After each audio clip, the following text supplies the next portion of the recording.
Because Office 365 is a cloud-based service, we rely on Microsoft to maintain the security environment for your data which is stored in Office 365. Often the least secure route to gaining access to your data is through your users. It is important, therefore, for you to think about the password policy that your users comply with when connecting to Office 365. In this video, we will explore why this is important and how to configure your Office 365 password expiration policy.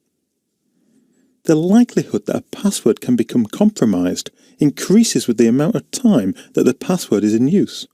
So it is important to consider your password expiration policy, as this helps maintain data security. If left to user choice, your users would probably prefer never to change their password. But I'm sure you can appreciate that this is not a very safe idea and is not recommended practice. We should therefore configure Office 365 password policy, which defines the cadence for how often your users need to change their passwords. With Office 365, you only have two settings to choose from. These are that all passwords never expire, or you can select the number of days before passwords will expire. Let's take a look at these two options. You can configure Office 365 passwords to never expire. This is not recommended for production environments, and it may even be against your company's security policy, especially if your enterprise is regulated or audited. You should have a robust reason for implementing this type of policy for your Office 365 tenant. The only scenario where I've seen this policy being used is within a training or test environment. If you decide to implement a policy where passwords expire, you can set the number of days before a password expires. The default is 90 days. This is also the password expiration duration that the PCI Security Standards Council recommends. You can also set the number of days that an email notification will be sent to the user before their password expires. The default is 14 days. A user can change their password at any time before the expiry. After expiry, they must change their password to continue using Office 365. These are the top-level steps that you need to configure a password expiration policy within Office 365. You need to log on to Office 365 Admin Portal as the global administrator, click on the Admin tile, and then from the left menu bar, click on Settings. Then click on Security and Privacy.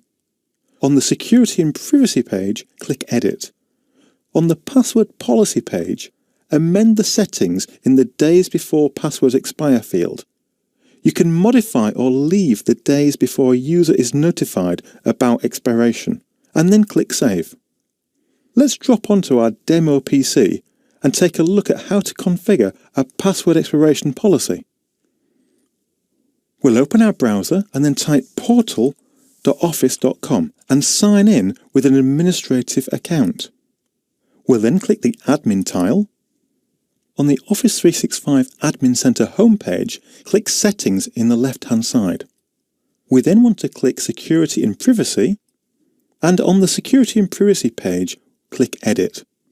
On the Password Policy page, we can either choose to set user passwords to never expire using the toggle, or if we turn this setting off, we can then amend the settings in the Days Before Passwords Expire field. The default is 90 days. Let's amend this to 60.